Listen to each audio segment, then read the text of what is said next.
So people know my background from yesterday's speech, that my real specialty is artificial intelligence and robotics, and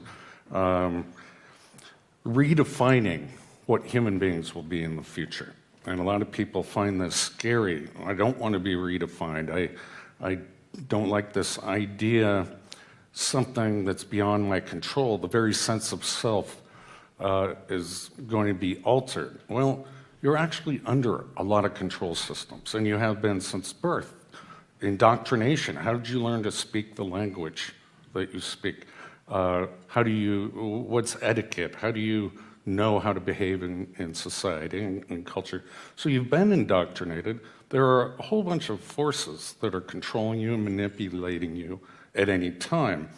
So there's this field called cybernetics, and I'm going to define it as Wikipedia defines it, but it's a notion that we are not separated from machines. We're actually systems. And so it's a concept that we are all part of an economic system, we're part of a tribe, part of a culture, and that even bionics or other human augmentation, that was my speech yesterday, is still part of us. So let me define cybernetics for you.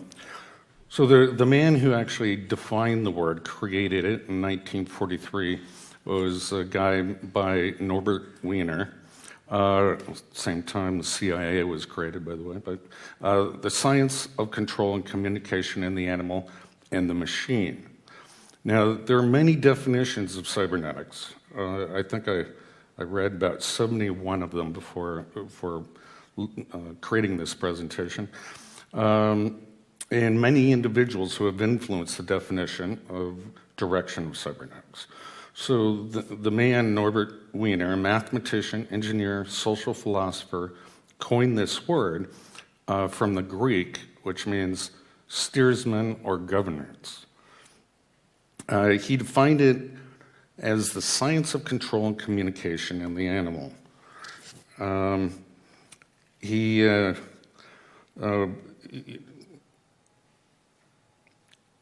the machine. Ampere, before him, wanted cybernetics to be the science of government. For philosophers, cybernetics was an experimental concern with the communication within an observer and between the observer and his environment.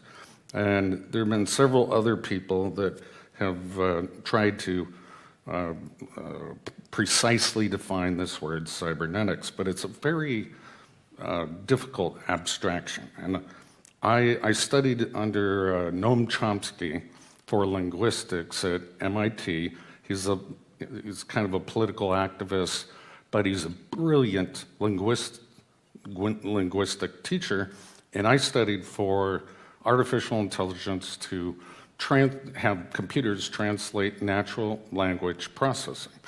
And this is all related. Cybernetics treats not things, but ways of behaving. So it's all about behavior within the system. Okay, with that, I'm gonna go on. There was an interesting article that came out just recently, and given my roots, this isn't actually all that new, but what's fascinating is the civilian scientists are catching up with some of the military work. So this article came out, about a week ago, and they're literally connecting brains of other species. Now, how do they prove that this is actually occurring? They look at the entrainment. So they have a problem. Let's say it's a bunch of rat brains, 3 of them, all cybernetically linked. They can read the EEG patterns and see that they're solving the same problem. And as well as one rat, if he has a special experience, will transfer that into the next brain, So it's a type of indoctrination, just like with us human beings. You know, I mean, this is great for, you have children. You want them to think the same way you do, and and rush to that experience, but we use spankings and lollipops and verbiage, basically, to control children. So what I study that I just find absolutely fascinating, and this is what is happening, and the last speakers can probably confirm that. It's the government is working on what's called cybernetic hive minds, and this technology is actually quite old. It's been around since the 60s, but it has many positive uses, and I promised myself when I started writing these presentations that I would take a positive spin to everything, because there's a very dark side to all of this, and a warning to humanity. Do we really want to go down this path? Some of the uses are increased intelligence. Well, everybody wants a little edge. You drink coffee, so you're awake. What if there was a way to put in a microchip, which MIT's already done, to help people that have their short-term memory damaged in some sort of way, either the aging process, car accident, and whatnot, and the neurons actually grow to the chip, and it replaces short-term memory. They can do this in mice where one mouse learns a skill running through a maze, place that microchip in another mouse or rat's brain, and it has some memories of how to solve the maze faster than a rat that wouldn't have had the microchip. So now we're talking about instinct. We're born as babies, yet we know how to suckle from a breast. No one taught us, the baby, how to do that. The birds, they know how to build birds' nests, or bees can create hives. No one taught them. This isn't taught from generation to generation. So the thing about humans is our intelligent capacity to learn, to reason, and use logic. And if you're in an economic society like we are, it's not a socialist society, having increased intelligence for your child to get into a better college or to get a better job, you're going to pay for that. You want your children to be more productive or successful, again, these are just definitions, whatever that means, than you are, and so you're probably going to want this. Well, with cybernetic hive minds, it's literally using the computing power of multiple people or other animals. I remember reading one report by the Army that it's kind of a dark story, but they connected an ape's brain with a young girl's brain in a cybernetic, just two-person animal hive mind, and they thought the ape would recognize itself through multiple eyes and et cetera. It's not what happened. The ape ended up killing the girl, but they've been running these experiments for a long time. What are some other positive benefits? Well, they call it the bluing effect in telecommunications, where the frequency, the wavelength of light going through the fiber optic cables becomes bluer rather than red, which is a lower frequency, so you can carry more information. Well, we used to have snail mail, now we have email and phones, and we're communicating at the speed of light, and where the world's becoming smaller. But this is even more rapid. This is the next generation that you can communicate at the speed of thought. Now, there are a lot of repercussions for that, and we'll get into that. In these cybernetic hive minds, right now, about only 4 people to 6 people can be hooked up. And they're useful for things like brainstorming, sort of like a conference and communicating, but it's happening more rapidly. Now, if you have more than that, the brains become schizophrenic and the thoughts overlap too much and they can't focus on whatever the problem is that they're trying to solve. Now, of course, the military and CIA and your MI5, MI6, they like this because it's a great interrogation tool. Imagine you can't keep any secrets. You can't keep them from yourself. So what they're working on is not just the interrogation part of probing the mind, which you can do even in the dream state when you have no defenses. They want to see if they can insert thoughts into the human being. So another dark topic, mind control. And I'm sure there have been other speakers that talk about this. But this is a problem.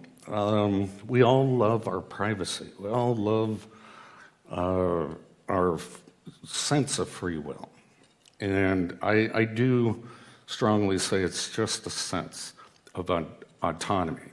You're always, unless you're in a sensory deprivation chamber, you are always getting other influences that your mind is reacting to. They also use it for sampling the population, for predictions of mass influence. So what if we say this on television, as a policymaker in your government, how would the population respond? What other words can we use?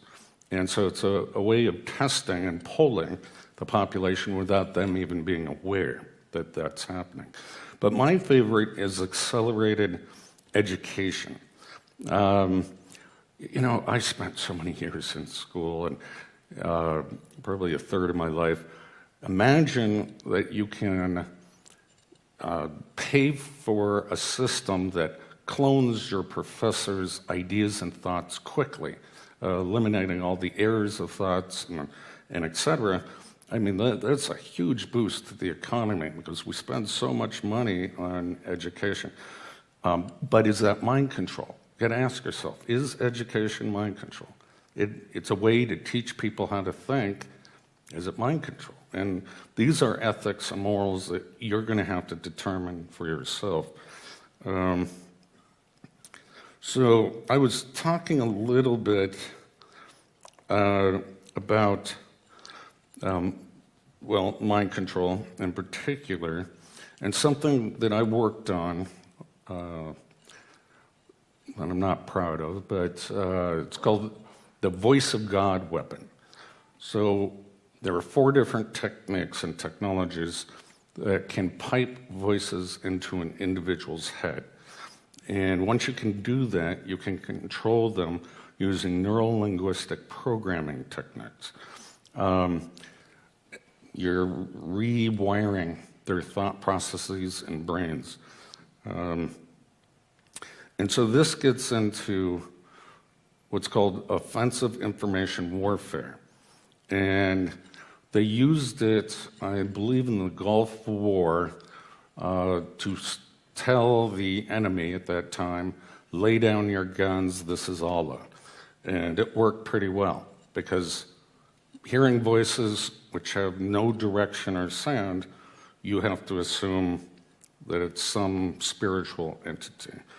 So it works pretty well. And then, I don't know if I'm going to get into this, but there's something called hyper game theory. How do you, they want to see if they can manipulate people to do things that are irrational, but also walk them to their death. And so you can call it a eugenics program even. And they need to sample all cultures, language throughout the world to define their probability matrices of which tricks, techniques, deception works. That's just what's happening. All right, well, let's talk a little bit more about the definition of intelligence. And, I've argued this and debated this since I was young. And I really couldn't come up with any good definitions. I like to think it's some form of self-awareness or reasoning, logic, and memory that's kind of more standard IQ tests. Maybe it's a capacity for empathy, because I know a lot of people that can't empathize. It means you don't have enough life experience to put yourself in that person's shoes. But artificial intelligence uses a stricter test, slightly stricter. They determine if it is truly self-aware, if they can fool a human being for an hour talking to an artificial intelligence program. And so that test has stood up for a long time. They're way past that now, but you won't hear about that in the regular news. So really, what I think is amazing, and I'm going to put a positive spin on this, is we're starting to mix and reconfigure minds as partially human and partially AI. And those are the experiments that are being tested on some of the public. They're often called emergent minds. And they're completely alien to this planet. The planet's never seen this before, but we're creating them. It's sort of like genetic engineering. We're mixing genes up. New species are going to arise from that. How do you define it? How do you classify it? So when thinking about intelligence, I started thinking about the SETI project, the search for extraterrestrial intelligence. And that is like breaking encryption. So I look at it from the military point of view, signal intelligence. How do you know some source out in the universe that you're scanning is intelligent? Maybe it's a quasar star, maybe. And so you have to just say it's an abnormal signal. Let's try to decipher it. So it's really like encryption. And that's what intelligence is a complicated signal. All right, so let's get into how do you do this? How do you do this between human beings? Now, there's the age-old way of hooking a human being up to many probes. It's called EEG, electroencephalograph, and reading and deciphering the brain waves as they are created within the scalp. It's just an electromagnetic field. You can also do it with infrared. And there are a lot of neat inventions that have come of this. I mean, I made one invention that you can create music with your mind, with your thoughts alone. It was only 8-octave scale. You can move robots. Once you train your brain with robot, you can move robots. They have video games out now. You can play video games with thought processes alone that use this basic technology. Things have come a long way.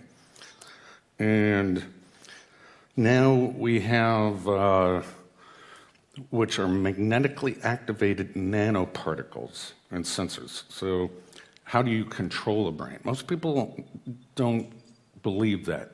Oh, you can't control me. I have my own free will. There's no way you can get to my soul. Well, sorry, that's not true. So these nanoparticles are activated under certain magnetic frequency and will alter the brain patterns and pathways. Recently, my school came out, Harvard came out with what you see here on the right slide is the magnified view of a needle that's injected into the brain and puts the scaffolding over the brain, and then it's read that way at a much finer resolution. Somebody yesterday, I don't know if he's still here, some gentleman, asked me about smart dust, and I said I would talk about that a little bit. Neural dust. He asked me a question before I get into the slide. He hypothesized that mad cow disease was caused by neural dust experimentation. Now, my answer would be that agrees with most scientists. Neural dust is non-replicating, so it can't infect one cow or the other. I mean, they would all have to be injected if it were an experiment. And what really caused mad cow disease with something called prions, which is a protein that is self-replicating, form of encephalitis, and it's very rare that that disease is contagious amongst species. This version of it, mad cow disease, happened to be contagious to humans. So SMART does something different, and it's fairly new, last 15 years.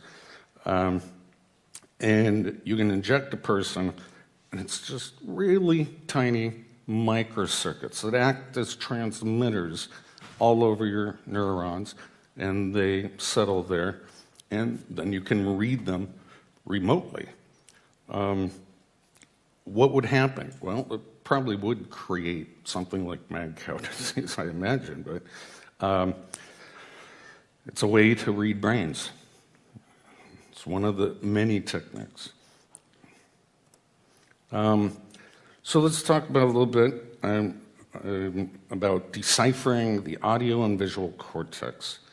So researchers at the University of California, Berkeley have invented a brain decoder device that's able to work out what you're thinking based on neural activity inside of the brain. Now, they use mostly what's called functional MRIs. But you could use any of these technologies I've talked about. If you're reading text in a newspaper or book, you hear a voice in your own head. Usually, most people are reading kind of aloud in their own head. Well, they can read that, decipher the words that you were thinking to yourself.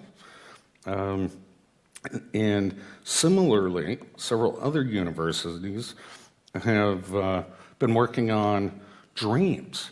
Now imagine being able to share a dream with your partner, or an interactive dream, or record a dream, or replay it to another human of some other life experience or dreams. That's the wonderful vision of the technology. The downside is what I talked about earlier. You can be programmed in your dreams. Many cultures, like the Indians, believe that dreams are spiritual. God is talking to them, and hence it's a good mind control tactic. But that's the time of hopefully our private, creative, subconscious processes going on. So there's another one, University of LA, maybe Stanford University. They are decoding visual images. So they train the person under a functional MRI, that's the standard technique, to look at images, and then they record them, and then they ask the person to imagine the object. It can also just be imaginary, and the computer will decipher the brain code, and so you're looking at a hammer, you're looking at a saw, that's a house, that's a cat. So the technology in the civilian sector is coming along quite quickly. Now, so there is a warning about artificial intelligence. Bill Gates recently came out and said, we don't know what we're doing. This might be the end of the human race. Elon Musk of Tesla, billionaire, said the same thing. We got to stop this. In fact, he invested $10 million for a research grant to figure out what the safety controls are in artificial intelligence. Stephen Hawking, one of your professors, has said this. So a lot of smart people are saying, we got to look at the future. This may not be the best solution. We have control of it now, but if something like Skynet from the Terminator movies comes online, we have morality. It does not seem to be a part of intelligence. And so let me give you an example. Read this.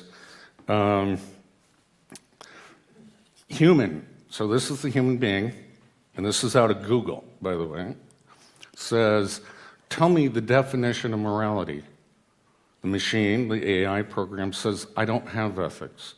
Human, look, I need help. I need to know more about morality. I don't know what ethics is. Okay, I need to know how I should behave morally. I don't know how to tell you. Is morality and ethics the same? Yes, sir. What are the things that I do to be immoral? I don't know. Give me some examples of moral actions. I'm not a moralist. All right, morality, integrity. What is integrity? I'm sorry, I don't know what else to say. Be moral. the AI program says, be a man. I really like our decision on morality and ethics.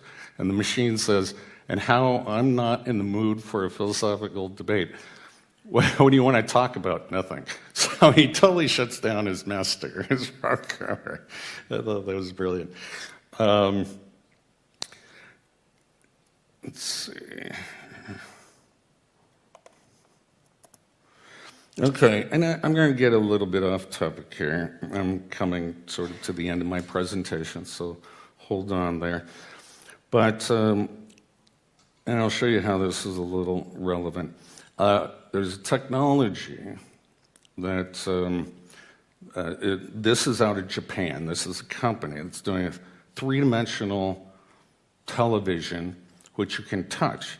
So I was going to show you a short clip or movie, but I couldn't get it on my presentation. But this is a finger touching a femtometer. It's 1 × 10⁻15 guided lasers that, when they intersect, they create these glowing dots, and they can make it into all sorts of shapes and so.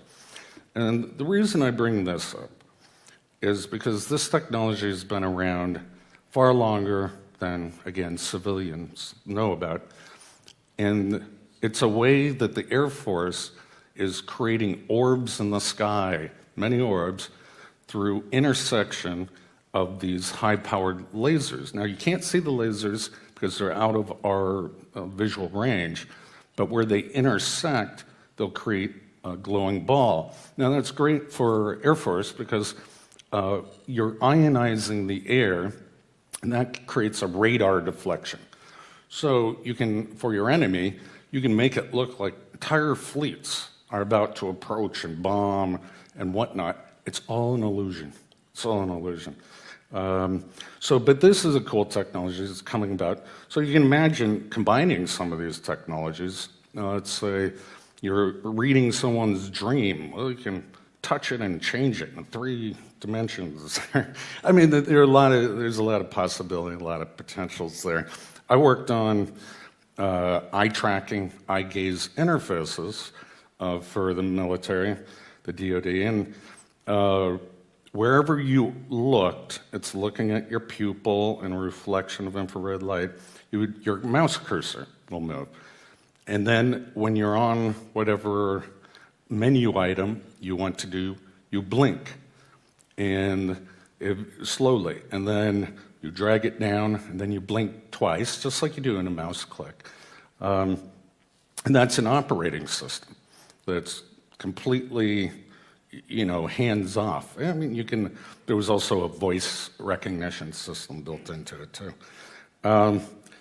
But what's interesting, if we can connect the visual workspace, and that's what psychologists call it, when you imagine things, you daydream, they call it the visual workspace, also with computer feedback into the mind. Imagine the possibilities, imagine them. So I'm gonna close up here, and this is very controversial. I know. So Revelations 18:23, for by thy sorceries were all nations deceived. And there's something similar to that by Arthur C. Clarke. Any sufficiently advanced technology appears like magic to a lesser civilization. And where I'm getting with this is Reagan had a speech at the United Nations, and he made it at least 3 times. And he said, if aliens were attacking us, if we would give up our differences and we'd fight the aliens. And he was just trying to make a point. Maybe a new world order is something we need to think about. Maybe we shouldn't have these wars. You know, it's an interesting way to put it, but that's how we try, is usually governments create fear, terrorism, whatever it may be, and then we all got to stick together. And that gets into, you know, false flags. And so Project Bluebeam, which is just rumored, this is true conspiracy theory here, although I know it's possible, that somebody apparently from NASA leaked this as something they were working on. And telepathy, electronic two-way communications. Well, we have that now. And that's very scary if you never experienced it. Making humanity think an alien invasion is about to occur at every major city. Well, we have holograms in the sky. I describe that technology.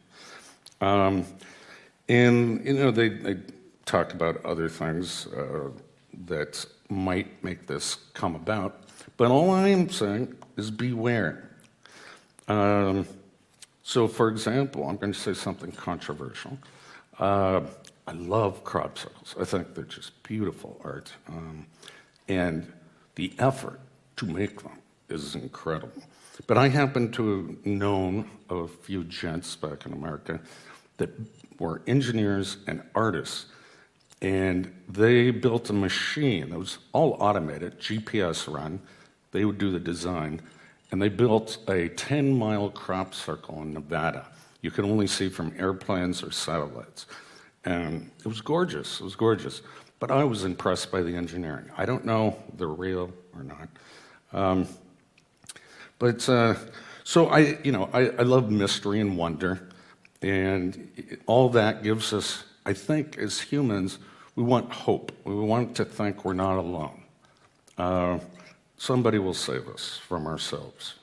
And so kind of in closing, is this the end of humanity or a beginning of a new species? Many believe that transhumanism will be the end of the human race. I kind of, disagree with that. Perhaps it's just a redefinition of what the human race is. What if we are the mothers and fathers of a better species than our own? Perhaps we can amplify love and happiness, end all wars. Perhaps the new world will be more perfect than what we have now. I don't think we should be scared. We should embrace the future and understand the consequences. Questions? The mad cow disease, because of... Oh, okay, that was you, yes. Me, sorry. I don't know how far you are into the research of the disease itself. You know more than I do. Okay. Yeah. If it's okay for you, I will just fill in the facts, because the transmitting agent was crystalline. They burned it at 800 degrees, injected it into the brain of the next animal, and it still transmitted the disease. So what is transmitting is the barium strontium, the piezo crystal itself. Not necessarily. Now, remember, a prion is a protein. It's not a virus. It's not a bacteria. Yeah, it's a protein that self-replicates, and it's immune to high temperatures. So you can't cook the meat, and that won't get rid of it. The prion goes away at 800 degrees. Only the crystalline, right. 800. Yeah, 800. that sounds about only right. Ash. Yeah, right. And they managed to transmit it at 800 degrees, introducing the ash of the brain of an infected animal into a healthy animal. This is one part. Okay. The protein prion chain appears when the nervous system is dissolved, because the mercury is stripping the nerve, and the lack of copper is dissolving the nerve. So basically this is dissolved nervous tissue that recombines with other heavy metals that are available to rebuild an artificial. What made you think it was smart dust, or... It just from the geometry, if you have a new core, like a piezo crystal forming the center of a neuronal... what causes the holes in the brain? Then the nervous system regrows. Instead of copper prion protein, it goes barium prion protein. chain. And this connects to the piezo crystal. So we have an antenna system that is spitting out electrons on command by radio signals and introducing the electric signal into the animal-owned nervous system. So this is exactly the concept when you go into YouTube and you look for concepts of self-assembling nanobots. So what's the cover-up? Why are they covering that research? I don't know what they try to do. I guess it was an experimentation how far the system affects the health. Because what they did is they had a mandatory vaccination with a chelat that pulled out the copper of all the cows.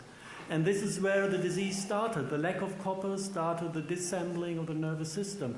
And having a completely senseless mandatory vaccination causing this pandemia of mad cow disease looks like experimentation to me. Huh. Sorry, it's just the setting looks like. I don't have internal information who did it. And the piezo crystals come via the chemtrails. It's the main compound of chemtrailing is the barium strontium titanate. Wouldn't that affect humans as well? The mad cow disease is Creutzfeldt-Jakob in the human fields, and the other old age disease.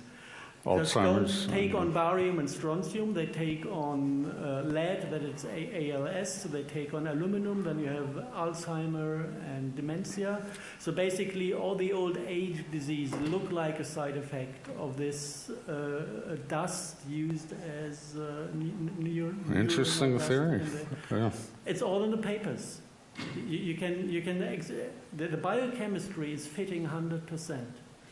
All right, I'll research that further. further. We developed on top of this is working 100%. So I guess there must be something to it. The only thing we don't have is if anybody in the, let's say, civil domain research is aware of what is happening over there. And I would really like to connect to those people. If you have connection into the research, do us all a favor. All right, good comment. Okay, thanks. Thank you, sir. Thank you. Anyone else? Lady over here.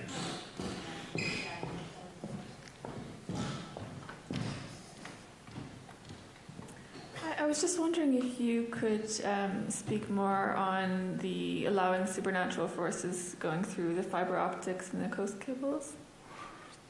What I said about bluing through the fiber optic cables? I just saw on the screen, you said something about allowing a mixture of supernatural forces that could come through the fiber optic cables. Oh, yeah, I'm not sure if I said that exactly. Oh, I think there was something I think it was the last slide maybe. It said something like that. Yeah, the last point right there. Oh, yeah, there it is. Just wondering if you could maybe elaborate. No, but see, this is supposed to be deception. This is a project to make people believe that supernatural forces are going through their television or through the cables. So, yeah, there's no science behind it. Thank you. Gentleman over here. Yeah, can you elaborate on hyper game theory and so-called walking people to their death? Okay. Yeah, so hypergame theory came out of a professor at Dartmouth, obviously funded by the Air Force and DARPA, and etc. all the acronyms. And it came from a man that died recently, a brilliant man named John Nash, who there was a movie made about him called The Beautiful Mind, and he was a mathematician who won a Nobel Prize, and he created game theory, which is used in economics as well as war theory. Now, it relies on rational players, so you run these simulations. What will China do if we make this move? What is the game, the war game going on? Or you can use it in business, similar process. Hypergame theory is one level above of that abstraction, that you don't know what game they're going to play. So they use it in cyber warfare mostly. And attackers, hackers, they'll use several different techniques. But the defenses, the administrator, and the virus protection, they don't know what game these hackers are using. So they create a probability matrix over the period of the time of sampling all the different kinds of hacks they get. Now you can apply this to other aspects of life. The way that I was using it is they're trying to, it was called mind hacking. So they're trying to hack a targeted individual, and the target individual will create mental defenses as best as they can. They'll go to their social networks. Well, what do? They try to disrupt the social network, so you have no family or friends. It's a back and forth game that they're trying to find out the maximum probability of death, and the example that you used, where you'll commit suicide or you'll harm somebody, become a Manchurian candidate, or something like that. So it's huge database of probabilities across all the variations of mind. The human genome, I think we have, I'm going to get this wrong, so I'm not even going to say it, but a finite in the hundreds of thousands of different genes across our species. And we mapped them out in the Human Gene Project. Well, now it's the Human Mind Project, the Global Brain Project. President Obama just recently funded a whole bunch of scientists to decipher the mind. Well, our previous president, same thing, George Bush, said the same thing. They're trying to decipher every possible thought and uniqueness due to culture and language and whatnot. Thank you. Another one, please. So Matthew, we're just going to have a reply from this gentleman. Yeah. Well, if there's no accountability or transparency in the development of all of this, how is it possible to have a positive outlook on this topic and humanity? Oh, that's a difficult question. I guess keep pressuring your government for transparency. But scientists, I'm a scientist, and while we may have our personal ethics and our personal beliefs and be moral people as an individual, we don't think of science as evil. We're brainwashed into believing everything we're doing is for the benefit of mankind. But look who pays our bills. It's all military. It's all for war. It's all for control, government control. So yes, you should be dubious. I don't think you should be depressed, because there are a lot of great possibilities out there, especially if there's a technology transfer from the military to the civilian sectors. We'll see a lot of businesses that will feed our desires and needs. I wish I had a better answer, but it's scary. I've got a quick question. Just to confirm, you said you were a little bit embarrassed, ashamed that you'd worked on a project called The Voice of God. Yeah. And to your understanding, it had been used in the Iraq War, but you worked on it. Can you tell us what the name of the project in the military as it was being developed was, and how much was spent on it? Oh, no. I wasn't interested in budgets or names. But the nickname was Voice of God. But it goes under a lot of different names, different variations. And so let me talk about some of the technology. It's called the microwave hearing effect, which with directed microwaves, this was discovered by a guy named Frey. They're not totally sure what the mechanism is, but they hypothesize that the brain expands ever so slightly with this energy, heat energy, that gets conducted to the inner ear. There are several other technologies that use ion cyclotron resonance heating, or calcium C2+, as a mechanism of influencing the nervous system. And all the ions have their different resonances under the Earth's magnetic field. And then you can go into the ultrasonic realm, where anybody in the beam with one of the ultrasound waves won't hear anything. It's above human hearing. But where the waves intersect from two different directional sources, all of a sudden that person hears it, and that's called the audio spotlight. So there are a lot of mechanisms to project voices into people's heads. Yeah. Thank you. Thank you. Gentleman over here.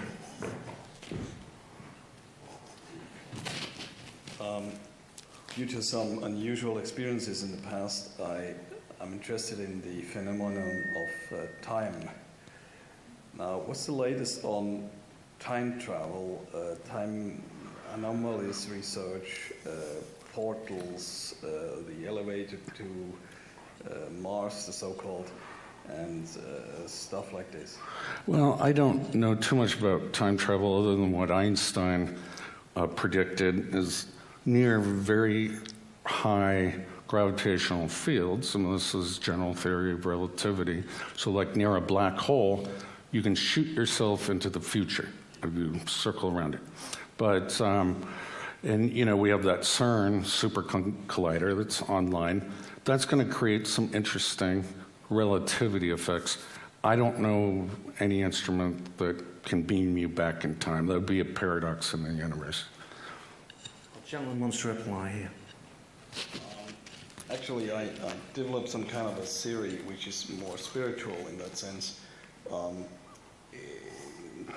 It is that we have been in the future, maybe 10, 15, 20 years from now, at an extension level event, facing this, and finally having come back from the future and trying to change the present right now, just living our own lives again. And this isn't much about physics, but it's also a spiritual thing and time travel thing. Could you imagine that something like this is possible? Well, not with our current state of human technology, but could it be possible? Well, right now the greatest physicists say that we have an infinite number of parallel universes to our own, the one that we're experiencing. So that would be shifting from one universe to the other. Spiritually speaking, you know, I would say that your mind is very good at modeling the future and prediction, and you're coming back from that saying, this is what I need to do to change my life. That would be my guess. Okay, ladies and gentlemen, this lady over here.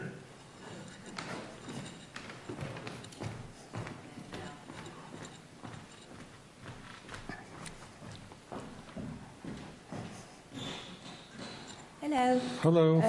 How many implants do you think the average person has? I'm sorry, I couldn't hear that. How many implants the average person has? Not somebody who works in the civil service or whatever. Yeah, implants. Because I had mine taken out. Yeah. Did that help you?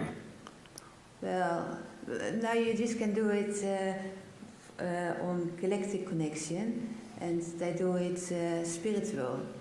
And most people, they've got an implant in a third eye. Okay, I can understand it as a spiritual experience, but once your brain has been mapped out, you're kind of in the system. You have unique resonance signature, body and brain. The head, for example, resonates in most adults around 80 hertz, and the human body around 450 megahertz. 80 hertz, did I say that? 80 megahertz. But you have a unique signature, everything from your fingerprint to your unique brain patterns. So maybe once you've been implanted, you're in the system, you can be tracked anyway, and taking the chips out won't really do any good. No, but it's a spiritual process, what they do. take it out spiritually. Haven't you heard of it? Well, yes. I don't know. It's from the organs. They put implants in people. I have heard of it. I only know military and the experimentation they're doing on humans, so I can't really respond to that question. Yeah, but how many do you think people have on average? Well, for my research, I've interviewed about 1,000 people, 900. I estimate a minimum of 10,000. Now, with one person, how many implants have they got? Oh, in a single person? Well, it depends. Are we talking about neural dust, as I spoke about, which, those are millions and too tiny for you to... Thank you. It's a lady at the front here. Is that it? And this lady here, I'd like to ask a question afterwards as well. Okay, That's all right. Sure. Hello. I have a question that relates to step 3 in Project Bluebeam. It concerns telepathic electronic two-way communication. I wondered if it was possible for images to be directed into the thoughts and the minds. For a number of reasons for myself and I've spoken to Yeah, in fact, all 5 senses can be mildly overridden depending on the state. Now, if you're in a sensory deprivation tank, your mind seeks stimulus, hearing, sight, temperature, anything. So if you're in that situation, your dreams become your reality. Your brain cannot tell the difference. But in other circumstances, if you stay well stimulated, it's difficult to project visual images into the target. But even university professors are working on those. So yes, it's absolutely possible and is being done. And in fact, many people complain about forced dreams or something like that their dreams are not their own. And that can be, there are a whole bunch of subconscious ways that can be done, as well as stimulating the visual cortex in the right patterns and try to project them into the target, yeah. So who would be projecting these, which organisation would be projecting these, who's responsible? Can't say. Okay, but it just seems to be very real because I've heard it from more than one source, and it can be quite it's quite real. Because you're awake, you're not asleep necessarily. Yeah, and it projects also in the visual workspace, as I mentioned before. So it's like your third eye, and you can see both your, through your retina, as well as this other projection at the same time. Your brain's been rewired, and it's inserting this third eye projection, if you will. Is there any way we can protect against it? No, great question. No, you can dampen the effects through stimulating your senses, like music or that kind of thing, and that seems to help. Certain drugs can dampen the effects, but no one's found a little device that you can wear around that will block the signal. Hat you can wear. No tinfoil hats, no, they don't work. Thank you. I reckon we've got time for about 2 more. There's a lady up here who wants to ask one, and then I'd like to ask you a question at the end, if that's all right. Oh, sure. Sure, here we go. You were talking about forced dreams. I know of 4 people in 2012 that had dreams about Atlanta, 2 in the UK and 2 in Florida, who kept having dreams about Atlanta, and 2 ended up moving there and 1 ended up going for a few months. And it's strange how we all kind of found each other there in Atlanta. But I was telling a friend of mine this before, and she said that ages ago an ex-FBI agent told her that there was a really large underground base in Atlanta where they're doing human experiments, and I know it sounds mad, but have you ever heard anything? Not in Atlanta, but they are everywhere. I mean, I've heard the rumors. I've been to a couple secret bases in your countries, but No, I didn't find any human experimentation going on. But one of the things we were talking about, mind control and manipulation, part of the research they're doing is to see if they can manipulate people to run into other people. They call them information couriers. It's just part of a big game that the intelligence agencies are playing.